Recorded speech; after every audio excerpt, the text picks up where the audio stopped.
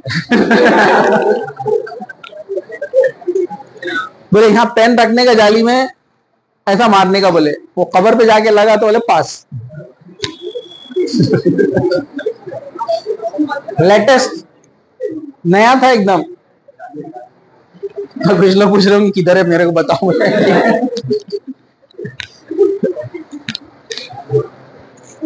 یہ دیکھیے شرک ہے, پڑھا لکھا انسان بھی شرک کر رہا ہے. آپ لوگ بولیں گے ارے اتنے پڑھے لکھے وہ کیسا غلط کام کر سکتے ہیں, تو آپ یاد رکھیے دنیا میں سب سے زیادہ پڑھے لکھے یہودی ہے, بڑے بڑے سائنٹسٹ یہودی ہے, لیکن آج بھی وہ دیوار کی عبادت کرتے جو جیروسلم کے اندر ہے, جو مسجد اقصی کے اندر ہے.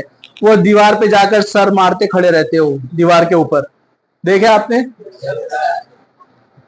تو پڑھے لکھے رہنا ضروری نہیں ہے. وہ سائنٹسٹ ہے لیکن شرک کرتے ہیں. سائنٹسٹ ہے جو اللہ پر ایمان نہیں رکھتے, بہت سارے ایسے بھی.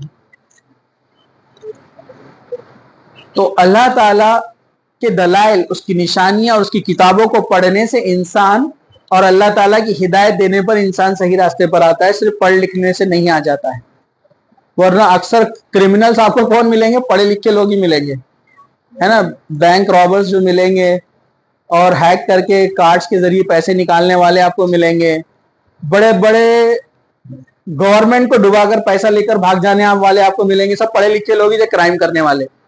پڑھنا لکھنا اچھی, پڑھائی لکھائی انسان کو شعور دیتی ہے کہ وہ حق اور باطل کو کچھ سمجھ سکے, دیکھ سکے. بے شک علم کا فائدہ ہے, لیکن اللہ تعالیٰ کی ہدایت جس کے پاس پہنچتی ہے بس وہی حق کو پہچان پاتا ہے. تو یہ ہے بدنی عبادت جو لوگ کرتے ہیں, ادھر جا رہے ادھر جا رہے, فلاں جگہ گیا تو میرا معاملہ حل ہو گیا, فلاں کے در پہ گیا, فلاں کے سیڑھیوں پہ گیا, فلاں کے گنبد پہ گیا, فلاں جگہ فلاں کا طواف. یہ بدنی عبادت ہے, سب شرک ہے. چلیے, غیر اللہ کی مالی عبادت. غیر اللہ کی مالی عبادت مطلب آپ اپنا مال اللہ اور اس کے رسول کے بتائے ہوئے حکم کے علاوہ کہیں اور خرچ کرتے ہیں, یہ غیر اللہ کی عبادت ہے. سورہ بقرہ آیت نمبر 173 غور سے سنیے. انما حرم علیکم المیتۃ والدم ولحم الخنزیر وما اہل بہ لغیر اللہ.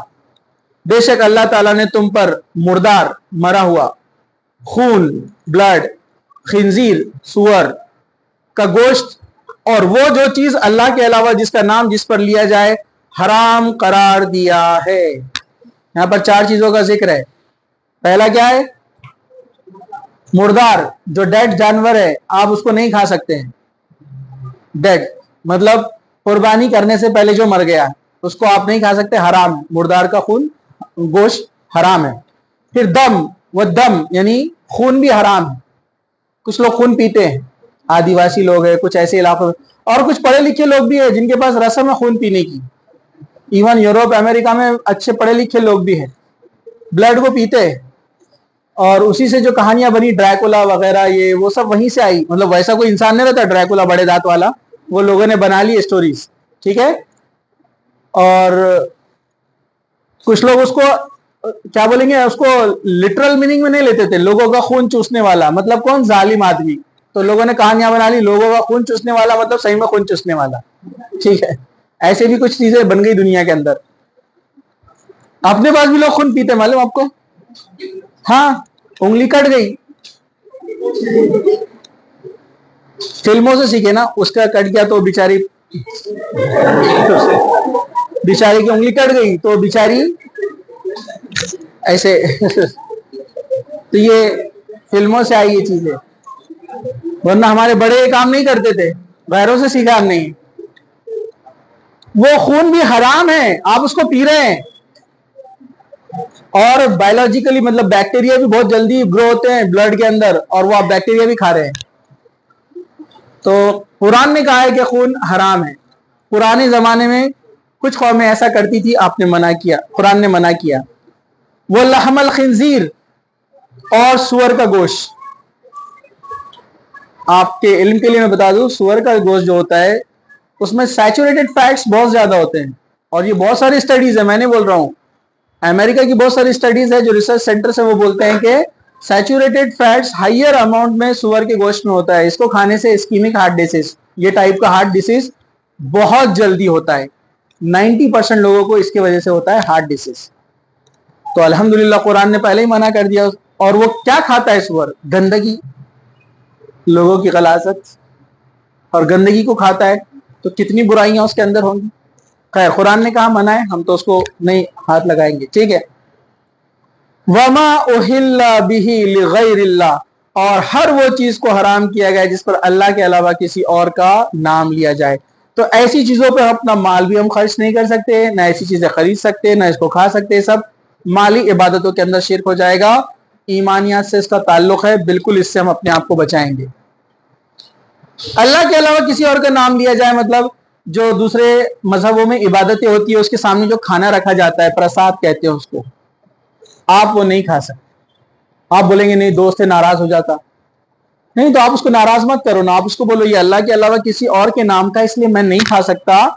اور بولنا میرے دوست تم برا بھی مت مانو، درگاہ کا بھی رہیں گا تو میں نہیں کھاؤں گا بولنا، وہ بھی اللہ کے علاوہ کسی اور کا نام لیا گیا اس پر، اس شرنی پر اور نکتی پر، جہاں پر فری میں بٹی اپن تو فوراً دوڑتے ہوئے چل جاتے ہیں نا، بریانی بٹ رہی، نکتی بٹ رہی اور کیا کیا ہے، ٹھیک ہے. ہاں،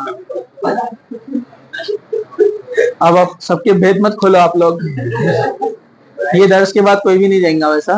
ہاں چلو، تو آپ اس کو بولو کہ یہ ہم پرساد اس لیے نہیں لے سکتے کہ ہم درگاہ کا بھی نہیں کھاتے. میں سب کو ایسے ہی بولتا ہوں تو پھر بولتے ہیں ہاں یہ کچھ جینوین بات لگ رہی کہ یہ تو اپنا نہیں، اپنے والوں کا بھی نہیں کھا رہے، مطلب درگاہ والے تو اپنے والے سمجھتے ہیں نا، یہ اپنے والوں کا نہیں کھا رہے تو اپنا بھی نہیں کھائے تو کوئی مسئلہ نہیں، مطلب جینوین ریزن ہے. آپ اس کو بولو ہاں تمہارا سادہ کھانا جب رہے گا، تمہارے گھر میں کوئی پروگرام ہوتا ہے، شادی ہوتی ہے، تو میں اس کے لیے دعوت میں آؤں گا، کھاؤں گا، بولنا پیار سے سمجھانا.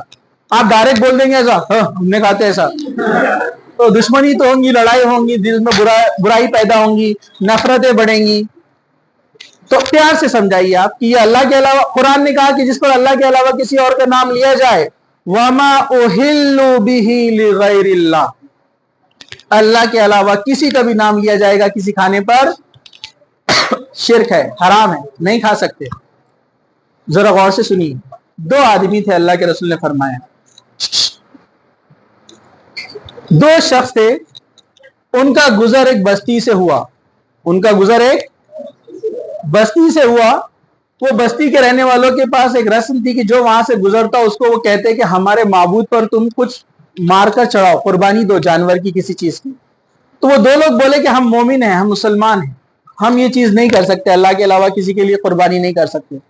تو انہوں نے ضد کی اور کہا کہ ٹھیک ہے، کم از کم ایک مکھی مار کے چڑھا دو ہمارے معبود پر. شرک کرنے والوں کی عقل ختم ہو جاتی، تاکہ تم مکھی مار کے چڑھا دو ورنہ ہم جان سے مار دیں گے تم کو. تو ایک نے جان کے ڈر سے مکھی کو مارا اور بت پر چڑھا دیا، انہوں نے اس کو جانے دیا. دوسرے نے کہا میں مکھی بھی نہیں چڑھاؤں گا چاہے مجھے جان سے مار دو، اور اس کو مار دیا گیا. اللہ کے رسول نے فرمایا جس نے مکھی نہیں چڑھائی، اپنی جان دے دی، وہ شہید ہو گیا اور جنت میں داخل ہو گیا. اور جس نے صرف اس مکھی کو چڑھایا جان بچانے کے لیے، اللہ نے اس کو جہنم میں داخل کر دیا. تو یہ عبادتیں صرف اللہ کی ہے، یاد رکھیے. اللہ کے علاوہ کسی کی اس طرح یہ مالی، جسمانی، تمام قربانیاں وغیرہ سب عبادت اللہ کے لیے خاص ہوتی ہے، کسی اور کے لیے نہیں کی جا سکتی. چلیے ہم آگے بڑھتے ہیں. لا الہ الا اللہ کی شرائط، آخری پارٹ چل رہا ہے، غور سے سنیے.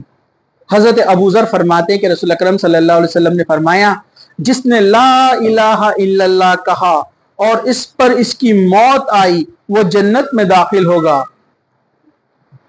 مسلم شریف کی حدیث ہے، بھلے سے اس سے کچھ گناہ ہوئے ہوں گے، حدیث کا مفہوم ہے کچھ گناہ اس سے ہوئے ہوں گے، لیکن جس نے خالص دل سے لا الہ الا اللہ کہا کہ اللہ کے علاوہ کوئی معبود نہیں ہے، وہ اس پر جمع رہا مرتے دم تک، مرنے تک، وہ جنت میں داخل ہوگا۔ لیکن اس کا مطلب بھی سمجھنا ضروری ہے کہ صرف لا الہ الا اللہ تو فلم میں ہیرو بھی ایکٹنگ میں بولتا ہے لا الہ الا اللہ، بلکہ اس کا دل سے تصدیق کرنا، یہ اہم چیز ہے، اس کی شرطیں ہیں، بیسک شرطیں میں آپ کو بتاتا ہوں اور ڈیٹیل میں بھی آپ کو میں سمجھاتا ہوں۔ ایک تو اس کا علم حاصل کرنا، سب سے پہلے لا الہ الا اللہ کا علم حاصل کرنا، جو ابھی ہم 1 گھنٹے سے دیکھ رہے ہیں، سمجھا آپ کو؟ تو پہلے علم حاصل کرنا، جس میں سے ہم نے تقریباً چیزیں کور کرنے کی کوشش کی۔ تو علم، پہلے علم حاصل کرنا۔ عثمان رضی اللہ عنہ سے روایت ہے کہ رسول اکرم صلی اللہ علیہ وسلم فرمایا، جو اس حال میں مر جائے کہ وہ اس بات کا علم رکھتا تھا کہ اللہ کے سوا کوئی معبود نہیں، وہ جنت میں داخل ہوگا۔ مسلم شریف کی حدیث ہے، حدیث نمبر 26۔ مطلب وہ علم کے ساتھ، وہ پورا جانتا ہے کہ لا الہ الا اللہ کا علم کیا ہے، کہ اللہ کے علاوہ کسی سے مانگنا نہیں ہے، کسی کے سامنے ہاتھ نہیں پھیلانا ہے، کسی کے در پہ نہیں جانا ہے، پورا یقین اللہ پہ رکھنا ہے، صبر بھی کرنا ہے، اور توکل، بھروسہ پورا اللہ پر ہونا چاہیے کہ اس نے پیدا کیا، وہ رزق دیتا ہے، وہ ہر چیز کا دینے والا ہے، ہر چیز کا لینے والا ہے، اچھائی برائی سب اس کی وجہ سے آتی ہے، اور وہ خاتمہ بھی ہمارا کرے گا، پھر ہم کو مرنے کے بعد اٹھا کر کھڑا کرے گا اور حساب و کتاب ہوگا۔ یہ پورا علم ہے، ایسا پورا علم جس کو ہو وہ جنت میں داخل ہوگا۔ دوسرا ہے یقین۔ علم کے بعد کیا ہے؟ یقین۔ حضرت ابو ہریرہ سے روایت ہے کہ رسول اکرم صلی اللہ علیہ وسلم فرمایا، جو اپنے دل سے یقین کرتے ہوئے لا الہ الا اللہ کی گواہی دیتا ہے، اسے جنت کی بشارت دے دو، اللہ کے رسول نے فرمایا۔ مسلم کی حدیث ہے، حدیث نمبر 31، سیم چیپٹر کے اندر ہے۔ جو دل سے یقین کرتا ہے، اس لیے نہیں کہ کلمہ پڑھ لیا ہے لوگوں کو بتانے کے لیے لیکن دل میں ایمان نہیں، تو منافق ہو گیا وہ، اور منافق کا کیا ہوگا؟ اسفل من النار، جہنم کے سب سے نچلے حصے میں جائے گا، کہ کلمہ تو پڑھتا ہے لیکن دل میں ایمان نہیں ہے اللہ پر، وہ منافق ہو گیا۔ تو پہلا کیا ہے؟ علم، لا الہ الا اللہ کا علم جانے، اس لیے تو ہم نے اتنا پورا لیکچر لیا ہے۔ جنت میں جانے کے لیے پہلی کنڈیشن ہے کی ہے، یہ جنت کی چابی ہے، یہ اس کے بغیر کوئی انٹر نہیں ہو سکتا، اس لیے ہم نے اتنا پورا لیکچر لیا، ماشاءاللہ آپ لوگوں نے سنا بھی اس کو پورا دھیان سے۔ تو پہلا علم، تو ہم نے علم حاصل کیا آج، ٹھیک ہے۔ دوسرا، نمبر 2، یقین۔ یقین کے ساتھ علم، علم حاصل کرنے کے بعد اس پر پورا یقین کر لینا چاہیے، تو جنت میں داخل ہوں گے۔ علم حاصل کیا تو ونس آف گاڈ کے بارے میں تو یہودی اور عیسائی بھی پڑھتے کہ اسلام میں کیا ہے عقیدہ، چلو پڑھیں گے، لیکن ان کا یقین نہیں ہے تو وہ جنت میں داخل نہیں ہو سکتے۔ تو یقین بھی ہونا چاہیے، ایمان ہونا چاہیے۔ تیسرا، کلمے کے تقاضوں کو قبول کرنا، کہ جب میں نے پڑھا لا الہ الا اللہ کا علم حاصل کیا، دل سے یقین کیا، اب اس کے تقاضے، مطلب اس کے جو ڈیمانڈز ہے کلمے کے، اس کو پورا کرنا۔ جیسے حضرت ابو ہریرہ فرماتے ہیں، رسول اکرم صلی اللہ علیہ وسلم نے فرمایا، مجھے اس بات کا حکم دیا گیا ہے کہ میں اس وقت تک لوگوں سے جہاد کروں جب تک کہ وہ لا الہ الا اللہ کا اقرار نہ کر لے۔ جب لوگ لا الہ الا اللہ کا اقرار کر لے تو انہیں اپنی جان اور اپنے مال انہوں نے اپنی جان اور مال مجھ سے بچا لیا، ان سے اس کلمے کا حق لیا جائے گا اور ان کے دل کا حساب اللہ کے ذمے ہے۔ مطلب ان کا دل کا کیا معاملہ ہے وہ تو حساب اللہ لے گا، لیکن پریکٹیکلی اب ان کو دیکھا جائے گا، اب وہ ہر چیز میں کنٹریبیوٹ کریں گے، ایمان والے ہر چیز سے وہ ظاہر کریں گے، نماز پڑھیں گے، روزہ رکھیں گے، زکوٰۃ دیں گے، حج کریں گے، حرام چیزوں سے اپنے آپ کو بچائیں گے، حلال چیزیں جو حکم دیا گیا اس پر عمل کریں گے۔ یہ ہے اس کے تقاضے۔ کوئی بول رہا ہے میں نے ایمان لا لیا لا الہ الا اللہ لیکن نماز نہیں پڑھتا، وہ آدمی کافر ہو گیا، چھوٹ جائے الگ بات ہے، لیکن وہ بول رہا ہے کہ میں نہیں پڑھتا، وہ کفر پر چلا گیا۔ یا حج کو میں نہیں مانتا، کیسے عجیب عبادت۔ یا بول رہا ہے کہ میں قربانی کو نہیں مانتا، اور کتنی فضول خرچی، اتنے ہزاروں لاکھوں جانور کٹ رہے، پیسہ اس سے اچھا جمع کرو، غریبوں کو بانٹو۔ جو پیسہ جمع کریں گے اور غریبوں کو بانٹیں گے نا، بانٹنے والے آدھا غائب کر دیں گے پہلے تو، اور جو بچیں گا نا وہ ٹکڑے کر کے آپ بانٹیں گے، لوگوں کو فائدہ بھی نہیں پہنچے گا۔ جبکہ قربانی کا ہر سال غریبوں کو 1 ہفتہ کھانے کو ملتا ہے، اور دنیا کا کوئی گورنمنٹ کا ایسا بجٹ نہیں کہ فری میں 1 ہفتہ سب کو کھلائے ٹوٹلی۔ کچھ دنوں کے لیے آتی ہے اسکیم، چلی جاتی ہے، پھر حکومتیں بدلتی ہے، اسکیم بدلتی ہے۔ الحمدللہ جب سے قربانی کا نظام شروع ہوا اللہ کے رسول کے زمانے سے آج تک ہر سال قربانی ہوتی ہے، کم از کم ایک ہفتہ غریب لوگ فائدہ اٹھاتے ہیں اس قربانی کا. اس سے بڑی مدد کیا ہوگی؟ لوگوں کو عقل نہیں ہے، صحیح استعمال نہیں کرتے، نیگیٹو تھنکنگ جب آ جاتی ہے تو پازیٹیو چیزیں نظر نہیں آتی ہے. تو ہمیں ہر چیز پر عمل کرنا ضروری ہے جب ہم نے دل سے ایمان لا چکے. سب سے پہلے علم حاصل کرنا، دوسرا دل سے یقین کرنا، تیسرا اس کے تقاضوں کو پورا کرنا. کلمے کا تقاضا جو ہے، جہاں اللہ نے جو حکم دیا ہے اس کو ماننا، تو اس کے تقاضے پورے ہوں گے. ایسے شخص کی یہاں پر گارنٹی دی جا رہی ہے کہ جنت میں جائے گا.